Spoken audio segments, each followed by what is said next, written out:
here's a clip. I want to play it, and then I think me and you can talk about this a little bit and give our reaction. Let's play the clip. I know. Dude, you know what I knew? There was trouble when anyone that came to our country didn't have to get a vaccine. And I go, if you're telling me I can't go to work, but everyone coming in doesn't have to get one, I go, well, once we found out when Fauci said, okay, I'm sorry, but if you've had 2 boosters and 2 vaccines, you can get and give COVID to another guy who's had 5 vaccines and 4 boosters. Mm-hmm. What's the difference between a vaccine and a booster? I don't know. It's just more vaccine, but booster sounds better.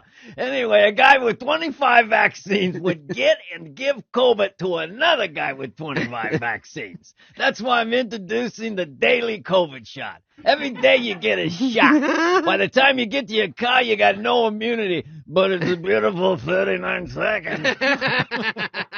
So, this just happened the other day, and I gotta say, Rob, I'm reminded of the Jon Stewart. I hate it. Thank you. Did. Huh? I love it when you and I don't talk about things and we just agree, because it infuriates me. Well, I'm reminded of the Jon Stewart thing. Although, to be fair, just comedically speaking, the Jon Stewart bit was a much better bit. Like, this was just Dana Carvey kind of fucking around. But there is something just deeply infuriating about this. And it's hard to exactly put into words. But it's like, especially because at some level, and I'm a grown up now. I got kids and shit, and me and you are both like, I don't know, we're not kids. We've got our own fucking careers and all this, but on some level, you're still like, yo, you're the guys, you know, like you're the guys I look up to. And what the fuck, like now you're gonna make this joke, but you guys would not make this joke when it was hilarious to make the joke. And you sat there and let us have to do it and take all the fucking bullets for it, take all the arrows. And then when like the smoke is cleared and you see which one of us haven't bled out to death, you know what I mean? And then you go like, all right, I guess I'll make the comment on the obvious hilarious thing here. The obvious thing in the room to make fun of. Which is like that. I'm not saying like you have to be a political commentator like me and you also are, in addition to being comedians. I'm not saying you have to do that, but I'm just saying you want to make fun of something. This is the obvious thing to make fun of. This is it. That this guy out here who told you couldn't get it, now he's on to like, oh, you have to have 6 and you have to. It's just like that's clearly where the spirit of comedy would take you. And it's just there's something about like kind of sitting back. Like these celebrity comedians, the guys who should be willing to risk it all because you're already made. You already have like generational wealth, you know? You don't have to worry about if you get canceled. You're fine.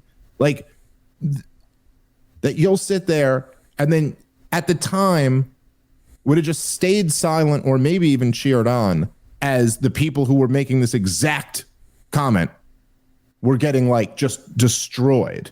And then a couple years later, you go, all right, the water feels warm. Let me dive into that now. Just, it's tough.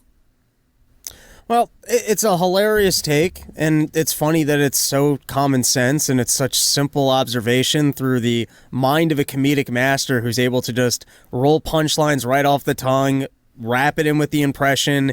Yeah. It's brilliance. Maybe he was even making these comments 2 years ago and they just didn't go viral, but it feels like we needed this 2 years ago. And it also just, it irks me, like, listen, Dana Carvey's a fucking amazing comedian. Recently, I was over at my dad's place. We were watching like one of his Netflix specials, and I actually wasn't that familiar with the stand-up. Unbelievable. Yeah, he's great. Like, just unbelievable. But it also just annoys me with the amount of content of specifically COVID material I put out at the time. I put out a full hour of COVID stuff throughout the pandemic that was very good jokes. And, like, it didn't get a ton of eyeballs, and it actually could have changed minds, and I think it was, like, an important topic to be making fun of.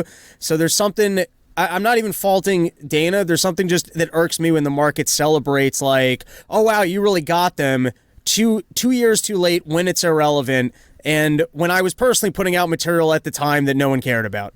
Yeah. No, I know. No, and I mean, we got an audience here that care, but you get what I'm saying. Like, it just annoys me 2 years later when it's very safe for everyone to go, oh, look, we're really putting it to the machine. Oh, look at how obvious this is. And yeah, obviously we're lying to, yeah, all right, that was cool 2 years ago. 2 years ago, that would have been brilliant material that might have changed minds. It would have been ballsy to do. It would have meant something while us unvaccinated were being like, legitimately oppressed under the law. You know, like I'm not like exaggerating or trying to be, I'm not like playing the victim. I don't do that. Like I've got a great life. I've got a great family and a great career. I've got much better than I deserve. But just objectively speaking, like the unvaccinated became second-class citizens all throughout this country. Many of them had their livelihoods destroyed because they didn't want to take this jab that they didn't need objectively at this point. And it's just like, it would have been nice to hear some of this when it mattered. It would have been nice to hear some of this during that time. And I'm not saying a joke can't be funny about something that happened 2 years ago. It's just that, like, there is this feeling of like, look, there's no way, even if you say like, oh, maybe he said this shit then and it just didn't go viral. It's like, nah, I don't think so. Because there was a time when if you said something like this, you would have been like targeted. You know, if Jon Stewart had made that Wuhan bit a year earlier than he did, where it was still all the same information was out, all of it. As I remember, I don't know, I think it was either April or May of 2020. So like right in the height of the lockdowns, when I had Keith Knight on the show, the great Keith Knight. I'm going to have him back on soon. I love that guy. When I had Keith Knight on the show and we were talking about the lab leak theory, because that's when it first came out. It was like a month or two into this that we first heard that there's this lab. And actually, not just that we like knew there was a lab that was experimenting on coronaviruses, but that the evidence was really starting to show that like this wet market theory had a lot of holes in it, that the bats they were claiming didn't exist in that region and were like hundreds of miles away, and all the stuff like that was starting to point to like, this wet market thing. They couldn't find any bats in wet markets when they went there to look for them. Like there was like a lot of holes in that theory.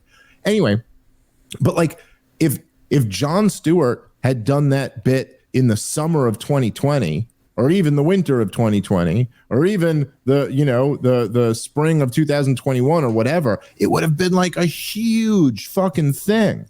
And yes, he would have taken an unbelievable amount of heat for it. So what they do is they kind of like wait until you don't take heat for it anymore, and then I'll come do this bit. That's just like... And it would have made a positive influence. Yeah. Yeah, could have actually like done something.